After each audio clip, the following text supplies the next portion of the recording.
All right. Good morning, everybody.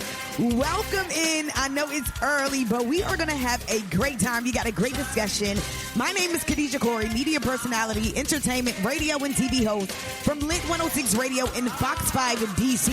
So I'm super excited because we have Crossroads Calling, the podcast. This is the Techsgiving Edition. So we are going to deep dive a little bit into the power of pivot, how non-linear careers lead to the C-suite and social impact. So without further ado, I would love to introduce our panel today. We have Mia Jordan. We have Naquana Manning. We have Jeff Beckham Jr., Jasmine Warning, and our beautiful host who will be leading this discussion as she moderates the conversation. We have Chimere Brown. So let's give it up for this phenomenal podcast. Thank you so much, Khadijah. I appreciate your wonderful introduction. But I'm going to shout out my panelists one more time. We have Jeffrey Beckham Jr., Jasmine Waring, Mia Jordan, and Naquana Manning. Thank you and welcome to Crossroads Callings Techsgiving Edition. I am your host, Chimere Brown. And for those of you who do not know, Crossroads Callings is the podcast dedicated to navigating life's pivots and discovering a pathway to true purpose and calling. As Khadijah stated, we will be talking about the power of the pivot. So if you've ever felt stuck, if you've ever been laid off, if you've ever had trouble navigating the corporate politics to get promoted, then you are in the right place. And this is the conversation for you. I have curated this panel of professionals who have utilized their most profound crossroad to be their competitive advantage to get them to their senior level roles. And today we're going to deep dive into how they were able to do that. One thing I do want to note is that each person on the panel is a representative of themselves and not the companies that they work for.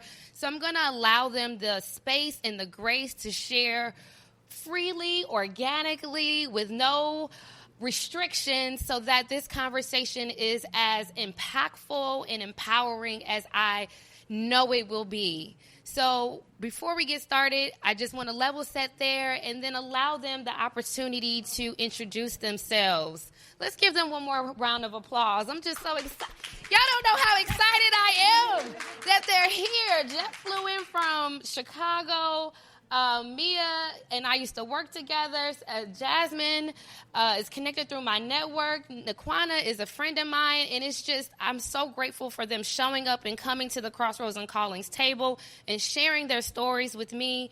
I want to give them the opportunity to give their title as well as that most profound crossroad that led you to your current role that you have now. Wow, just give me the mic first. Hello, my name is Naquana Manning. So my current position, I currently work for the federal government. I've been in the federal government 15 years now, primarily in audit and evaluation. My focus is primarily on minor construction, healthcare infrastructure. So I audit deployment of acquisition management modules, as well as electronic healthcare regulation, records modernization systems. So I really look at the root causes for delays, what's the issues, and that's kind of, as a project manager, that's what I do. So I lead the team through all of that. And if I had to say the one thing that has led to the crossroads to get me where I'm at, constant rejection. I was constantly rejected. We're going to come back there. Yes. Yeah. Yes. Constant and rejection. pushing through. Yeah. Perseverance, regardless of the rejection. Good morning, everyone. I am Mia Jordan. I'm an industry advisor at Salesforce. And I am always at the intersection of sales, of change, specifically technology change, but I'll also say a little bit of psychological change. because that is what is required in order to embrace and adapt new technology and new technology platforms. I would say that the crossroad for me, in terms of how I ended up where I am, is relationships and the importance of a broad and diverse network of people who are not just mentoring you, but sponsoring you and talking and saying your name in the rooms where you don't sit. Hello, everybody. I'm Jeff Beckham, Jr., title CEO of Chicago Scholars, co-CEO of Reach Pathways, and an acrylic painter.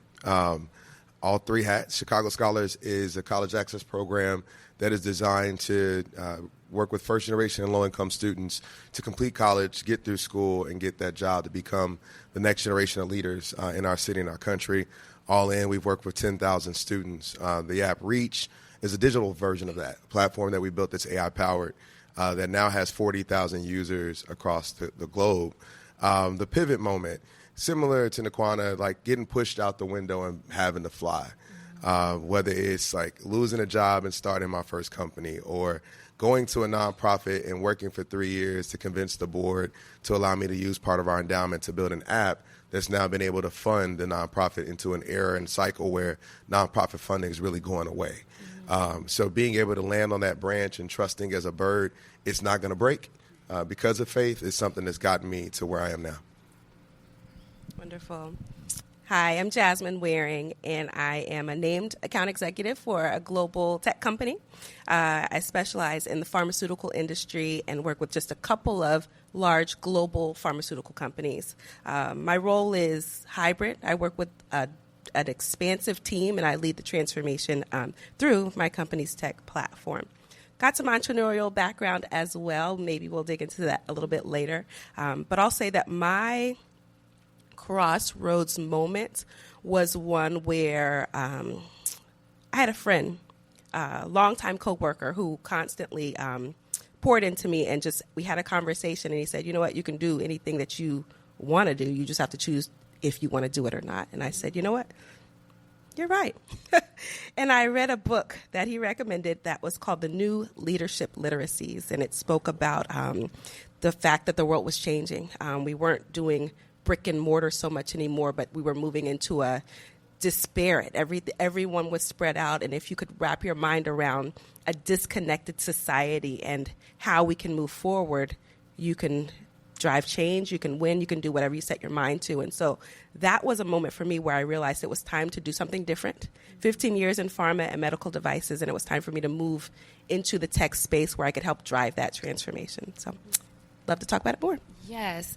I'm hearing a theme of relationships and rejection, because even though your friend directed you to a book, it was still that relationship that was the foundation to get you started and giving you that recommendation.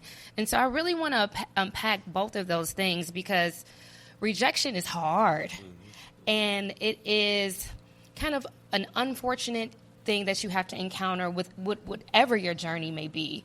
And I want to know from you individually, how have you been able to utilize maybe rejection or that biggest setback to be your come up into like your next opportunity? I think the role that I have now is probably a fantastic example of that.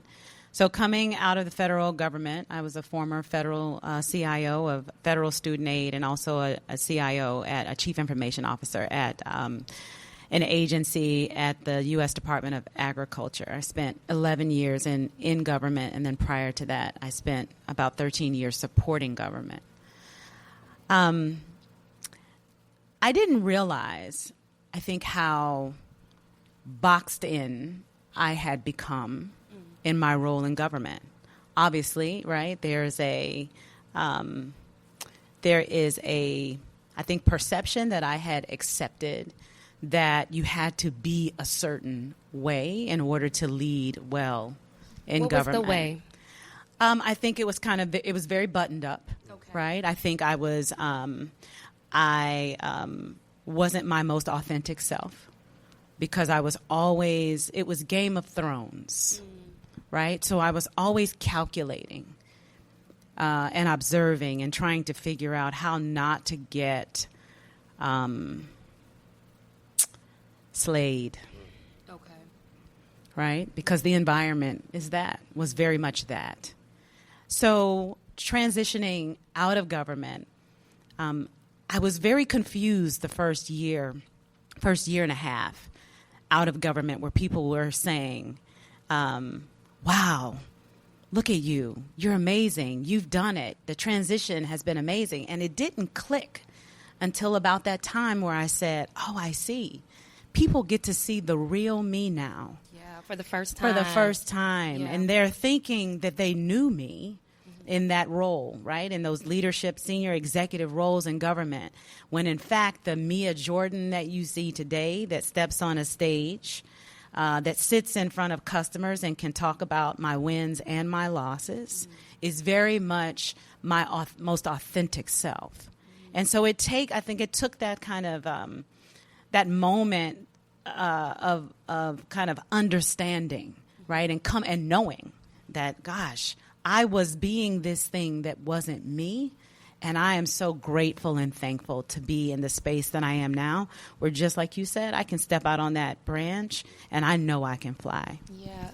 Naquan, I want to hand it over to you because you're the one that mentioned talked about rejection. And I do want you to share your story because you encountered a situation where you were rejected multiple times and you kept coming back for more. And when I was reading your story, you can reject me once, twice, maybe 3 times, but you can't reject me 5, 6, 7, 8, 9, 10 times. And for me to still come back for the same role, that takes some tenacity and some nerve. And so I want you to talk through that because I think just that comeback story and not giving up will resonate with a lot of people. Yes, of course. So I've been in the government for 15 years. Sometimes it's hard climbing up to the leadership roles. So as I was climbing up to the leadership roles, I applied my current agency 10 times, interviewed 10 times for a leadership role, got denied 10 times in 2 years. My last interview, one of the panelists, he asked me, he said, we've seen you 10 times. Why do you keep coming? And I said to him, you're going to keep seeing my face because I'm good at what I do. I know audit very well, and I know I deserve to be here. So it was at that point that I knew I couldn't give up, and I wasn't going to because God had designated a place for me, and that place was that role. And I knew that's where I needed to be. So for me, it was never a point. Well, it was a point where I was going to give up because I was exhausted. But I think it was at that point where I was exhausted where God was like, get up, go apply, go get what's yours. So it was more of that self-talk to myself. I do want to bring up that concept of maintaining your sense of self, because maintaining your sense of self, no matter what the journey is not about what people think of you or how they perceive you, but you have to know who you are. How does that play a role in each of your stories? And then what really grounds you so that when rejection comes or you realize that you're not showing up as your full self, that you have a base or a foundation to go back to remind you who you are? And I want to start here with Jasmine. Thank you. That's one area that I'm really strong. Okay. I know that my inner voice is more powerful than anybody else's voice, whether they voice it verbally or with their energy. And because I know the power of my own inner voice, I know the power of my own energy, I use it. So I'm very intentional about what I feed myself. How did you arrive there? Because that comes from somewhere. I'm big on personal development. Okay. So I listen to audiobooks at times, but I also at one point I think I was just watching something like Super Soul Sunday or Oprah or something, Oprah Speaks. Joe Dispenza. Once it clicked to me how powerful my own thoughts are, I took control of them. And I started to pay very close attention to what I was saying to myself. Yeah. I started to pay very close attention to how I felt, because I know that the words and the energy that I feed myself influences how I show up. Mm-hmm. And so when I go to sleep at night, I listen to subliminal affirmations. When I wake up in the morning, gratitude is the first thing that comes to my mind, my spirit, my mouth, and then affirmations.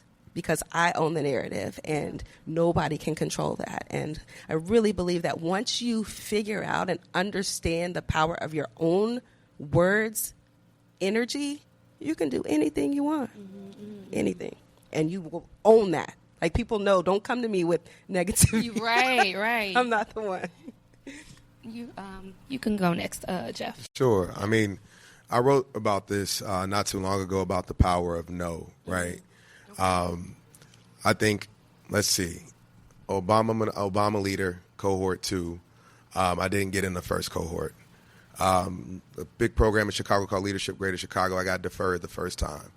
The Impact Leadership Development Program, I didn't get in the first time.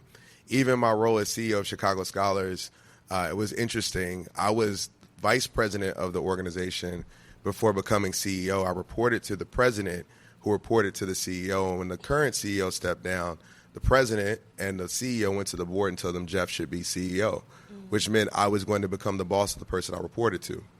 The board said, okay, let's give him a shot. They made me interim for 6 months, and I actually had to raise the money to hire the search firm to find myself, right? I got really comfortable with no as a pharma rep many years back. Like, you get told no all the time by doctors, and so there's so much power in it. It creates a sense of resiliency in terms of you just not taking that.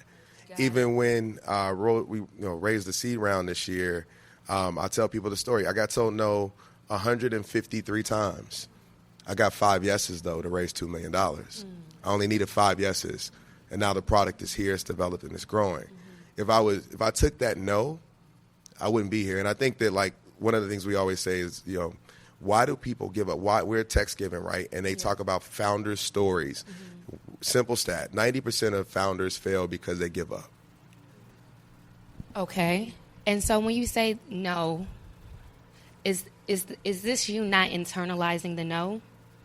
100%. Okay. 100%. And so you're not connected to the outcome. That's right. Got That's it. Right. Okay. I'm just trying to make the connection Piece it here. together. Yeah. Okay. Mia? So my uncle, who is an amazing man, I'm going to quote him, and this is a quote that has stuck with me most of my adult life.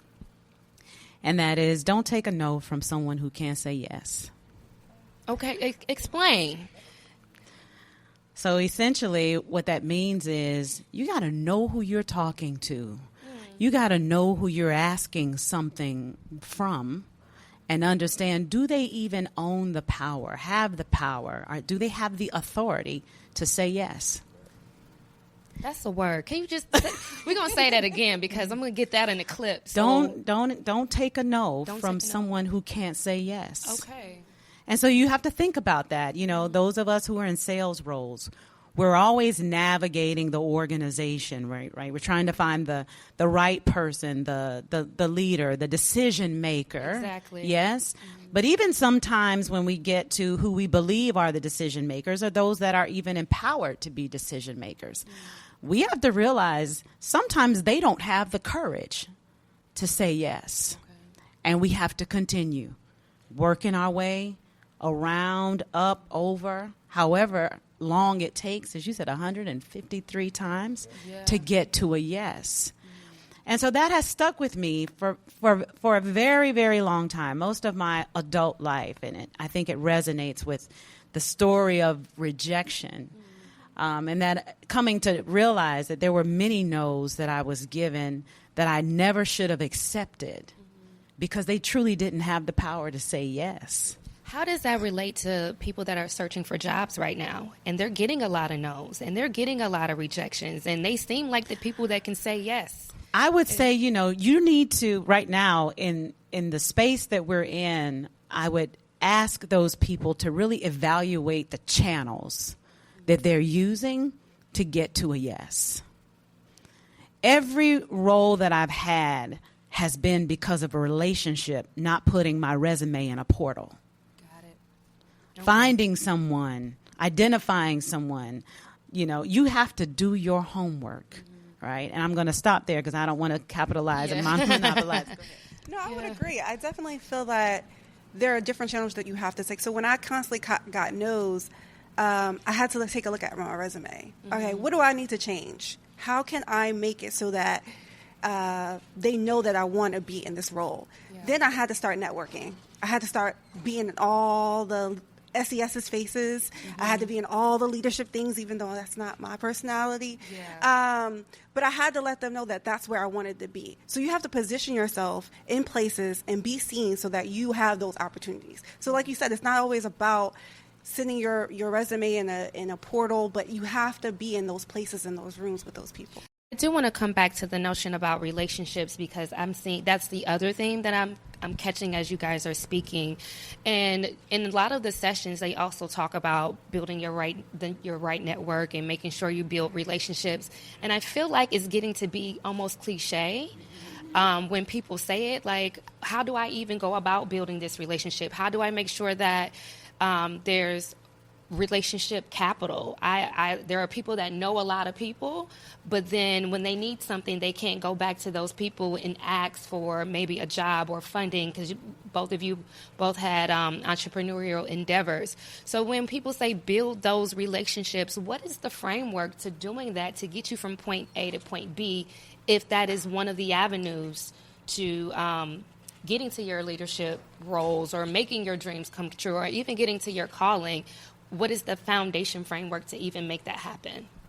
There's a good book called Life Entrepreneurs that talks about networking and the power of networks. And it says that you should never go into it with what the person can do for you, but what you can do for them. Yeah. And so for years and years, even how we met, even back in the day, was I was going to help you. I was going to work with you. I remember we were talking about ideas you had, and it birthed into a friendship. And that's how I've gone into so many things. When I got the CEO role, my mentor called and he was like, okay, now it's time for you to cash in all the investments that you've made, the deposits that you've made in the city and in people around the country. They're going to help you grow this thing. They're going to help you help more kids. Now you can ask them. But for years and years and years, I served and I didn't ask. Mm-hmm. I served. You needed me to be in the back. You needed me to do whatever I had to do. I wanted to just be of service so that when I was in a position of leadership, I could call and I felt comfortable because I had made deposit and invested in people to do that. Anybody else want to chime in? I'll add quickly to that something that came up in the networking event yesterday. And it's an observation, but I shared this with a group that was at the table with us. It was about 5 young people that were, in their careers and working and really thinking about what the next level, could be for them. Not from a skill set perspective, but like in their respective organizations. And I shared with them an observation that I've made a few times in my own organization, which is I often see the younger African Americans huddling together. Okay. And I make it a point, especially the young men, because when you are often in, predominantly white organizations, it can feel stark.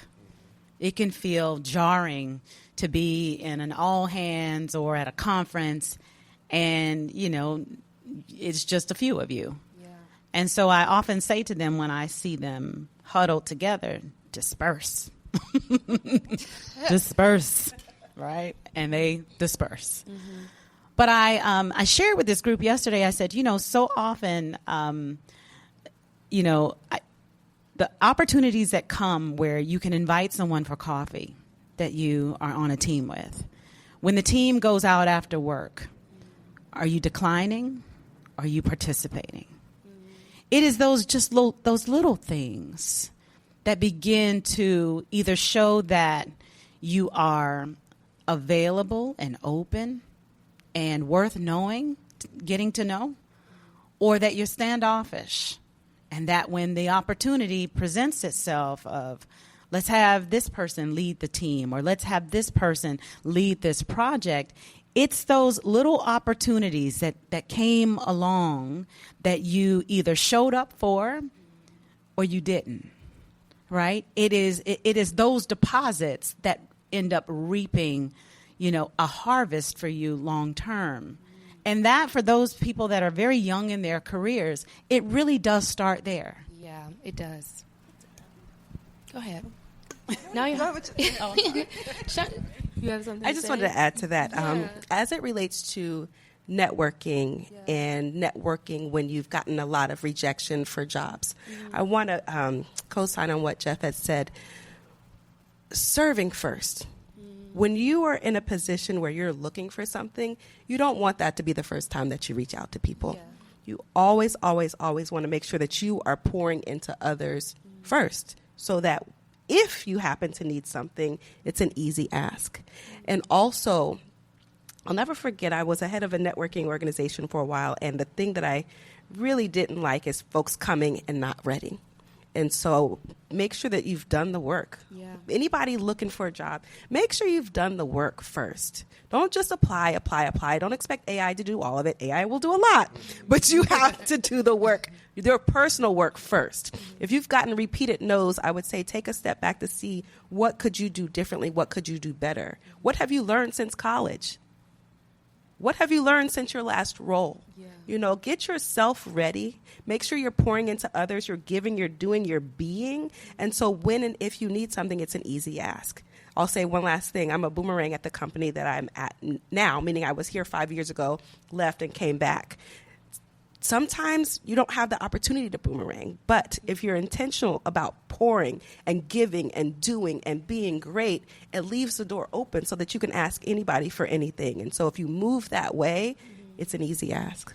I do want to jump in about the notion about storytelling, because I feel like each of you have a really strong story, and even the story of service, and that being a gateway for really just blessings. Not necessarily that where you give will pour it back into you, but that's a seed that is planted.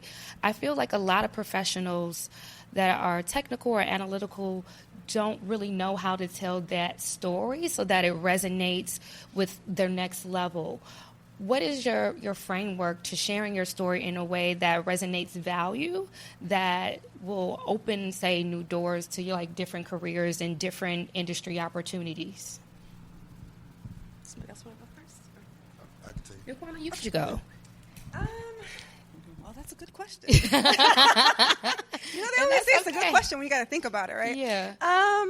I would say for me, I'm just honest and truthful about the struggles that I've had to go through to get where I am. It's never been a straight path for me. It's always been a zigzag, work hard.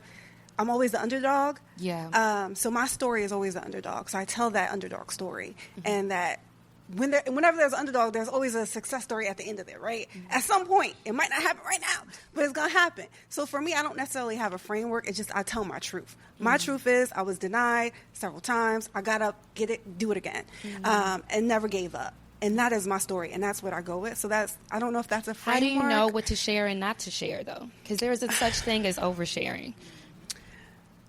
Naturally, I just don't share anyway. That's just not who I am. Okay. So I don't know. I don't really know what to share and what not to share. I think the things that are personal within me, I don't share. But when it comes to my career, I'm very open about how I got to different places, where I go. So if it involves personal, then I don't. But I mean, I don't know if that answers the question. Anybody else want to chime in? I think I'll just quickly address that. Yeah. Knowing what to share and what not to share is knowing your audience, right? There are so many. If I'm sitting in front of a large group of people, I'm probably going to tell my story, but there may not be the kind of dirty details, right? Right. Versus I've had small groups and one-on-one discussions where it is necessary that I'm able to share very specific events or circumstances to be able to reach the person that I'm talking to, or to meet that person where they are, especially in mentoring. I probably get a lot more personal in those settings. But I do think that the power of the story starts with your audience and really being able to pull out 2 or 3 things that is going to capture the attention of that audience first. Secondly, that is actually going to land and penetrate with that audience, right? And whether that's a real story or an anecdote of some way, I think that that's the power of storytelling, right? The third thing, though, is the authenticity that comes with it, right? And it is lived experience that I think is the formula to that authenticity, and that brings all three of those things to life. Yeah, I mean, I'll apply a pitch framework to it, right? So you ask about frameworks. Sure. So I always start with the problem at hand. What is the problem that I'm seeking to address? What is the solution that I've come up with that actually can address it? Why do I have, or my team, why do we have the skills that can actually address the problem? And then a close of some sort, whether that's closing for the next actionable step or the meeting. And so I build that framework into how I tell stories. I make it relevant to the audience that you mentioned, and authenticity. There's authenticity to it as well. And if you're not, operating in that guise, it's hard to really close for the thing you're trying to close for.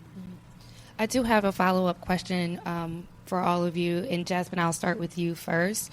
Is because you guys, the title is Power of the Pivot, and each of you have had such a transition in your careers. Nakwana and Mia from Fed to, well, Nakwana, you're still in Fed, and then Mia, you're a vet, then you went to Fed, then you went to commercial, and then you're in tech, and then both of you have had really complex and robust careers as well. How do you tell the difference between what is a reckless move or what is strategy? How do you tell the difference between what is reckless and what is strategy? I think it depends on who you're asking, because some moves may not be the right move, and then you realize after the fact what did come from it. Got it. Like, I don't believe that there's any move that there's no benefit to. And so some may look at my career path and see how successful I was in pharmaceuticals and think I was crazy to come into tech because I took such a significant pay cut in my salary, didn't have a free car anymore. Like, I lost a lot moving into tech, but it opened my eyes to so much more. Some people would think I'm crazy for leaving the company and thinking I could even possibly have the audacity to come back if I so chose to do so. But I know that every single move, there is something that I learned, something that I gained that gave me a competitive edge. And as we spoke about the framework for telling a story, I think it takes time to just it's important to take time to reflect, and then also study who you're talking to. So if you're interviewing for a job or if you're pitching something, study them enough to be able to pinpoint their pain.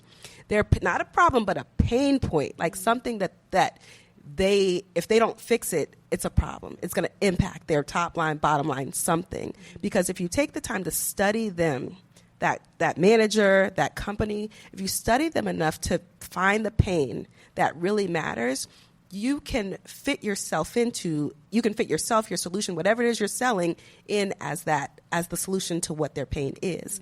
And for me in interviewing, that was my strategic advantage, to be able to come back at so much higher of a level than I left. And I had boldness because I could say, I'm sure you're interviewing folks who have more SaaS sales than I do, but you don't have a sales problem.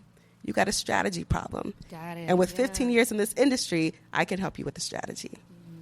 You got to do the work, to make sure that you understand what that pain is, though. And then you can tell a story that's compelling to that person. Yeah. Do you want to jump in? Sure. So I don't think I mentioned in the beginning, but like art is a big part of my world, right? Yeah. And art is a business for me now. But I started painting because I had the opportunity to be state rep in the 26th district in Chicago as an appointment. And I was up for the appointment. I met with a friend who was a mentor, and the conversation was, how do you manage stress, Jeff? You are doing all of these things, and you need to figure out how you want to manage stress. I told him I thought art was going to be a good opportunity because I mentioned basketball, and he was like, you too old to hoop. You need to give it up. And so I told him art. Unfortunately, he had an aneurysm and passed the next day, right, before his 41st birthday. Wow. And so I picked up a brush, I started painting, and I actually called the organization and told them, I don't think that this state rep move is a good move for me. Most people thought that was nuts because most people assume that I'm going to go into politics at some point. But that was 5 years ago. And what I discovered was by leaning into what I knew was right for me, which seemed like a crazy move at the time. No one knew I wanted to do art or was an artist. 5 years later, I've sold 3,000 paintings. I've had art in Insecure, on Chicago PD, Will Trent, shows in Miami at Miami Art Week, New York, Atlanta, gallery representation, right? Who would have thought that at 40 years old, that would have come out at that moment in time. When I stepped away from something that everyone thought was the right move for me. So trusting your inner voice and believing that God has a greater plan for you is really the core of this, right? I don't think that there's a bad move. I think that there's like lessons in everything that we do. And so for me, I always say there's no winners and losers. There's winners and learners. Yeah. I'm constantly trying to learn and grow. Me, I do want to dive into your story because you have lived lots of lives. Yes. But you've been able to, it seems very seamless on paper. And so this question definitely directed to you because those leaps and bounds seem to have worked in your favor as well. And I'm certain there have been moves similar to Jeff that didn't make sense to everyone else, but you remained confident and you moved forward. So I direct the question to you as well. Well, I'll start by saying that I think I would describe my life as a game of chess and checkers combined. Okay. A little bit of strategy and a lot of just jumps. Okay?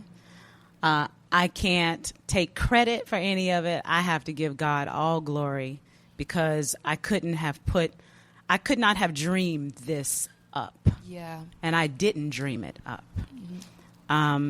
Many opportunities have simply just been divine. And I think we should all hope and pray for God's hands to touch. And I know I'm not trying to turn this into nothing spiritual. You know what? But amen then. Well, then I think we should all be praying for for God's divine hand on our life and on this journey called life. But I will say, that the road has been, it's been a winding road. But there's been so many lessons, right? I don't count any of it as a loss. I've been fired. I've been moved out of jobs vindictively.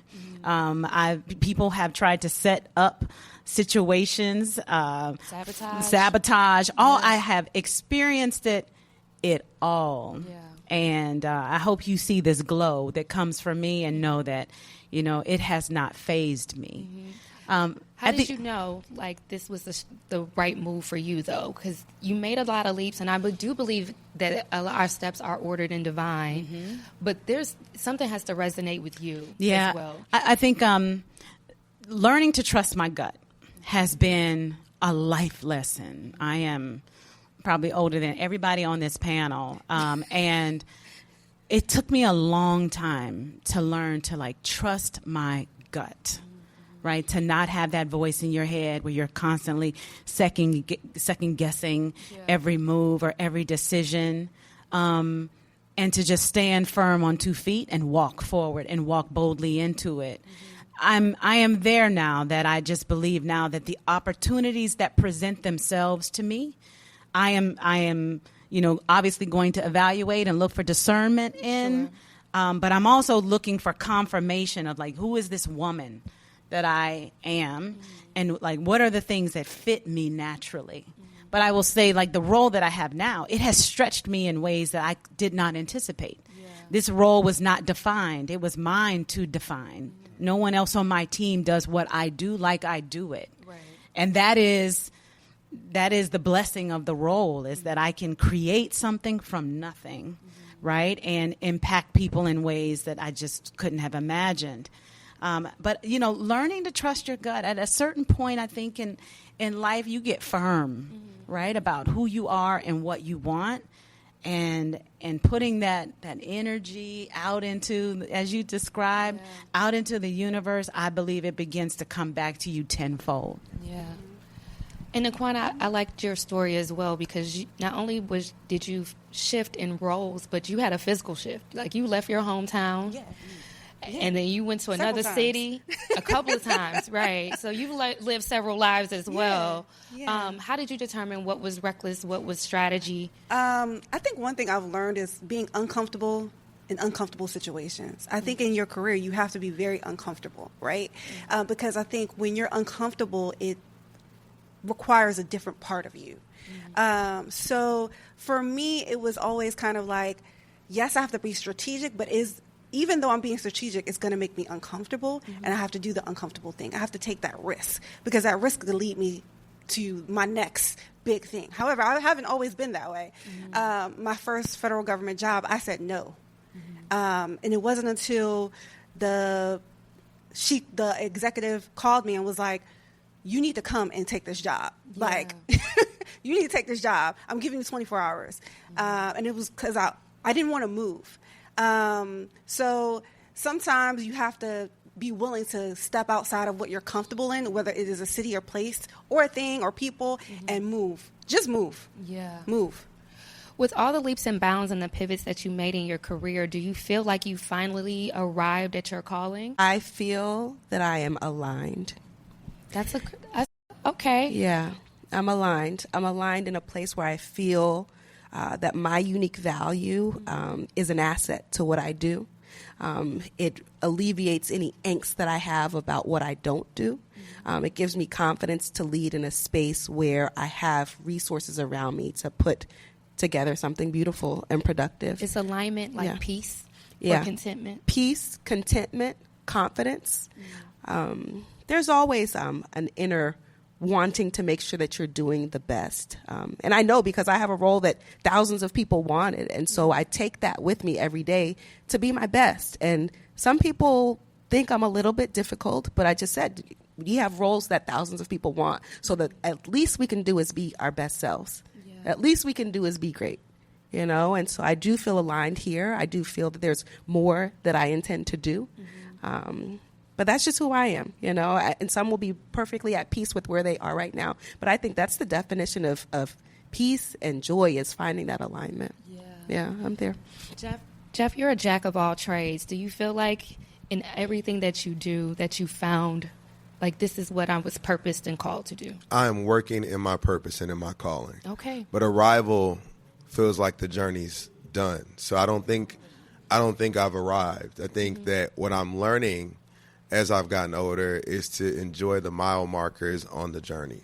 And everything that I'm doing, every win, I'm looking out the window. When I was younger, I was just paying attention to get to the next stop, right, on this journey. And I never looked out the window to notice all of the amazing things happening around me, right? All the young people's lives I've been able to change. The doing something black men don't do, raising seed capital to have a startup, having artwork here, being able to help my family in ways I never thought I would. Those are all important things along this journey, but the biggest component that's fueling the engine has been service. And so I've been serving my whole life. That's been what I've been called to do. Yeah. So I'm on the journey, and I'm pleased with it. I think God is pleased with it. But I don't think I've arrived yet. And I don't know what that looks like, honestly. I'm still figuring it out. No, I think we all still figuring it out. That's honest. I appreciate that. Yeah, I would definitely say that I feel aligned in my role, and I hope to never arrive.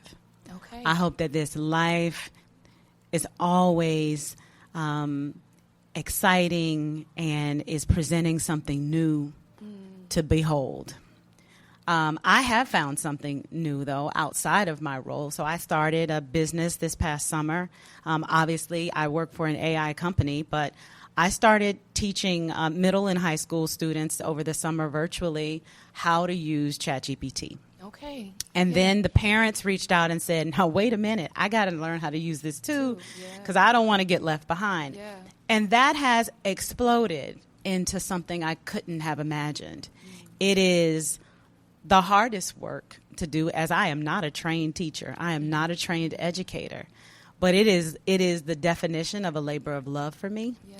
And it is, I think, so much, so fulfilling, because I know that I am giving something to my community that it needs, right? At a time where right now no one is really filling that gap on training the next generation and our generation on how to use these tools effectively so that they can thrive. And I feel blessed to be there. No, I love that.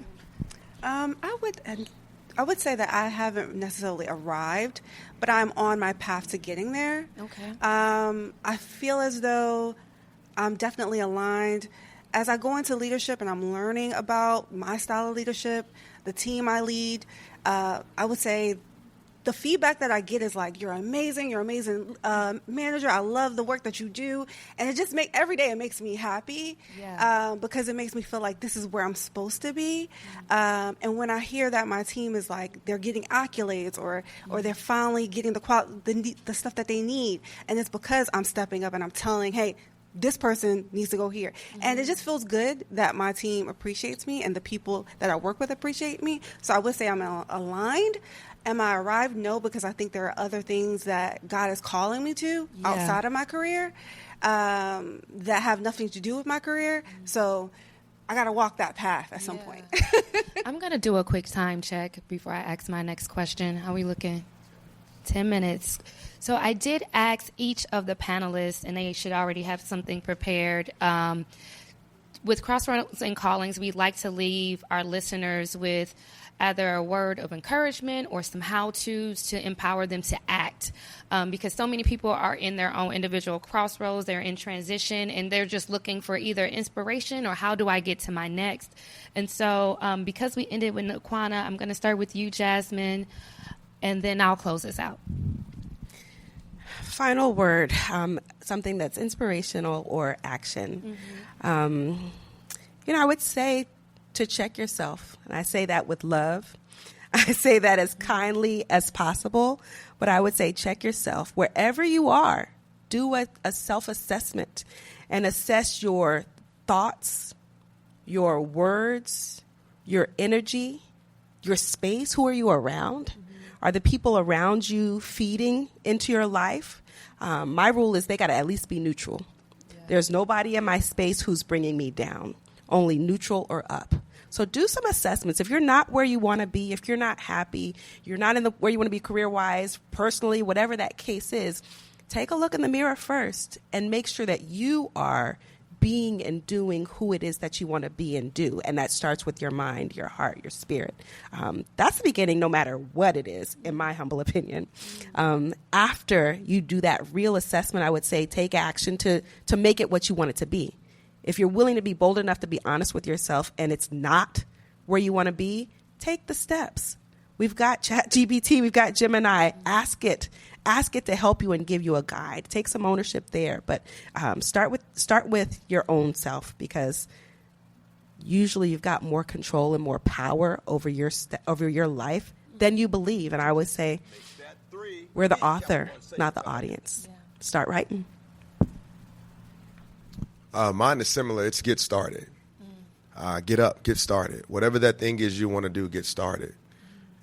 We are in a season of go. We are in a season of we have to build. We are in a season of building together as a community. So the thing you're supposed to bring to the world, that your purpose to do, we need it. Get started. Remove negative self-talk. The world is always going to tell you no. The worst thing you can do is tell yourself no. So go. I think that it is a time where we have to start to move. We have to start to do things. We have to start to do things for our own community. There is no cavalry that's coming. Yeah, we are the cavalry. Yeah. We are the ones that we have been waiting for. And so it's time. And I think about it as we sit in Techsgiving, all this brilliant human capital that we have, like, you don't have to go by yourself. You can go together. But it's time to go. Thanks, Jeff. I'd like to leave the audience with, to whom much is given, much is expected. And I think oftentimes people expect to be given everything. And so I love what you said about service and being of service. I think that while things can feel bleak, I still believe that there is much opportunity to be had. Yeah. And I think coming from a place of service right now, service to your community, specifically, I think out of those things, I think new businesses will be birthed. Yes. New ideas will be birthed. And so I remind my children all the time, to whom much is given, because we've all been given much is expected. Yes. And I think that I start my kind of day with the fact that, like, I have been given so many resources that I don't want to be, to use the biblical story, I don't want to be given a talent and bury it. Yeah. Right? And so we got to give our talents. We must serve. Yeah. If I were to leave the audience with anything, I would say focus on gratitude. Mm. One of my favorite Peloton instructors, he says, your attitude will help you find your greatest altitude. Mm-hmm. So focus on just even though where you are might not be where you want to be, but it might not be where you were. And just focus on the good that you might have. So that gratitude can take you a whole lot of places. Yeah. I think when I was constantly getting rejected, that was one thing I just held on to was I'm thankful. I'm just thankful for where I am right now. Mm-hmm. So having that gratitude will help you elevate. Thank you all for sharing. I'll share mine. There are over 400,000, maybe close to 600,000 Black women that are laid off right now, and I am one of them. And instead of waiting for opportunity, I decided to build a platform of hope and inspiration because I needed to hear positivity. I needed to hear that you can pivot and that you can bounce back. So for anyone listening to this, I encourage you to build your own space. If you don't know what to build, pulling from Mia, you do what God told Moses and look at what's in your hand. And all he had was a big stick. No pun intended. But for me, I had a really terrible, dark, bleak story about corporate America. And I also had a project management certification and 3 degrees. And between that, I have my own consulting business and I have this podcast. And so I thank each of you for sharing. I hope you feel inspired. I hope you feel empowered to act and build your own spaces. Crossroads and Callings can be found on all podcasting platforms, including YouTube. Please like and subscribe. For each of the panelists, I appreciate you for showing up for me in a clutch and coming prepared and open and willing to share. I also thank the Techsgiving team for selecting my proposal and giving me this platform. And on that note, please use your crossroads to lead you to your purpose and your callings. Your tentacles off my 3% cash back. Give it up one more time for our podcast. Okay, Crossroads and Calling the podcast, Techsgiving Edition. Shout out to the panels and our beautiful hosts. Thank you guys so much for your wise words, your wisdom. We really appreciate you guys, and we're looking forward to all your future endeavors. Thank you.